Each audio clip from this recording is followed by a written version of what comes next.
पश्चिम बंगाल में शुभेंदु सरकार का बड़ा फैसला, भारत बांग्लादेश बॉर्डर पर लगेगी फेंसिंग, जमीन देने का काम शुरू। इंडिया अब रवादारी नहीं दिखाएगा।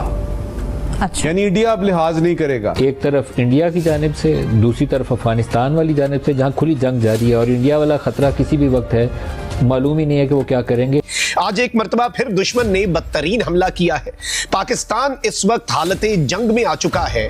फितना अल खवारिज की जानिब से लक्की मरवत के सराय नौरंग बाजार में धमाका। बीएसएफ फेंसिंग पूरा कर देगा। जैसे ही शुभेंदु अधिकारी सत्ता में आए हैं, जैसे उन्होंने सीएम पद की शपथ ली है, वो एकदम रैपिड फायर राउंड से गेम खेलना शुरू किया है। खबर ये भी सामने आ रही है कि पाकिस्तान की फजाइया का एक अहम वफ्द बांग्लादेश में पहुंचा है।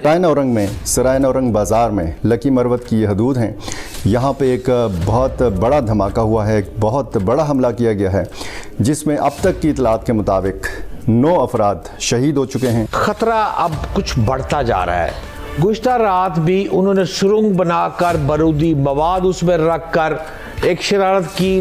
बारूद से भरी हुई एक गाड़ी कहे, रिक्शा कहे या चिंची कहे, इसके अंदर बारूद को नस्ब किया गया था और 40 किलोग्राम के करीब बताया जा रहा है कि बारूदी मवाद उसके अंदर मौजूद था और ये ब्लास्ट की हुआ। पाकिस्तानी बॉर्डर से 3 किलोमीटर जो इंडियन हदूद है, वहां पर हर तरह की नकलो हरकत पर पाबंदी आयद कर दी गई है। पहली कैबिनेट मीटिंग में लिए गए फैसलों में बांग्लादेश की सीमा पर फेंसिंग के लिए बीएसएफ को 45 दिन के अंदर जमीन देने का फैसला सबसे बड़ा और सबसे अहम माना जा रहा है। जो उन्होंने बीएसएफ को लैंड दिया, फिर सारी योजनाएं लागू करना। अगले 4 माह के दौरान पाकिस्तान और इंडिया के दरमियान एक फुल स्केल लड़ाई के इम्कानात के पेश नजर इंडिया ने अपने सरहदी इलाकों के अंदर जो 3 किलोमीटर की हदूद है, उसको भारतीय फौज के लिए मुख्तस कर दिया है।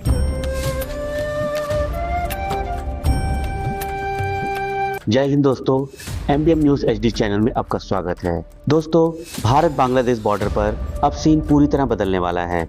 पश्चिम बंगाल में लीडरशिप के कड़े तेवरों के बाद अब बॉर्डर पर करंट वाली फेंसिंग लगाने की तैयारी शुरू हो चुकी है। घुसपैठ और स्मगलिंग को जीरो करने के लिए शुभेंदु अधिकारी ने बीएसएफ को ज़मीन हैंडओवर करने का प्रोसेस फास्ट कर दिया है। इस फैसले से ढाका में खलबली मच गई है। बांग्लादेश के गलियारों में अब बस यही चर्चा है कि भारत अचानक इतना अग्रेसिव क्यों हो गया। 4000 किलोमीटर से ज़्यादा लंबी इस सरहद पर अब सुरक्षा का नया घेरा तैयार है, जिसने पड़ोसी मुल्क की नींद उड़ा दी है। वहीं दूसरी तरफ पाकिस्तान के लिए मुश्किलें कम होने का नाम नहीं ले रही हैं। अफगानिस्तान से सटे इलाकों में टीटीपी ने कहर बरपा रखा है। हालिया रिपोर्ट्स के मुताबिक एक बड़े ब्लास्ट में पाकिस्तान के करीब 80 जवान हताहत हुए हैं, जिससे पूरे मुल्क में हड़कंप मच गया है। पाकिस्तानी मीडिया अब अपनी ही सरकार और आर्मी से सवाल पूछ रही है। जो मुल्क कल तक भारत को गीदड़ भभकी देता था, वो आज एक आतंकी संगठन के सामने बेबस क्यों हैं? हालात इतने क्रिटिकल हैं कि अब वहाँ की जनता को भी लगने लगा है कि पुरानी रणनीतियाँ फेल हो चुकी हैं। अपनी राय आप कमेंट करके ज़रूर बताएं।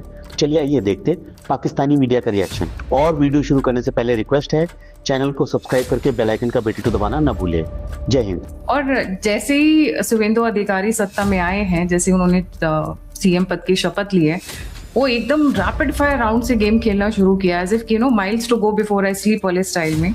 जी सर, अभी जो रिसेंटली 6 पॉइंट्स का सभी ने सुना है, जो उन्होंने बीएसएफ को लैंड दिया, फिर सारी योजनाएं लागू करना, आईएएस आईपीएस को सेंटर में भेजना।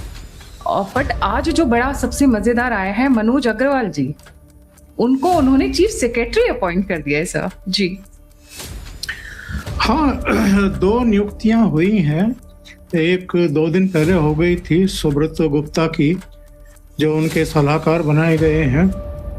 वो भी विशेष पर्यवेक्षक थे एसआईआर के चुनाव आयोग की तरफ से। और एक मनोज अग्रवाल जो सीईओ थे, मुख्य निर्वाचन अधिकारी थे, उनको चीफ सेक्रेटरी बनाया गया। तो इसमें कुछ आश्चर्य की बात नहीं है।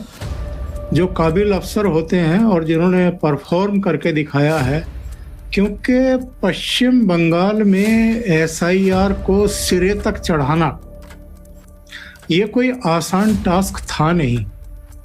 जिस तरीके से कदम दर कदम ममता बनर्जी से लेकर के और उनके तमाम जो ब्रिगेड के लोग थे, कल्याण घोष, महुआ मोइत्रा, अभिषेक बनर्जी,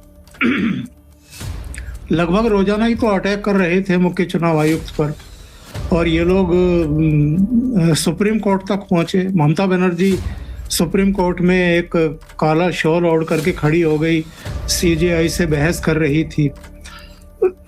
तो किसी भी अधिकारी के लिए ये बिल्कुल इजी नहीं था। खतरा अब कुछ बढ़ता जा रहा है। गुज़िश्ता रात भी उन्होंने सुरंग बनाकर बारूदी मवाद उसमें रखकर एक शरारत की। बात सिर्फ इतनी है कि अफगानिस्तान से आप अमेरिका की बात कर ले, चाइना की बात कर ले, यार पूरी दुनिया को अब मैं समझ रहा हूं कि खतरा पैदा होना शुरू हो गया है। ये तमाम मुल्क के लिए मैं समझता हूं कि इंसानियत से ज्यादा जो खतरा है ना, ये इन अफराद से आ गया। और क्यों आ गया?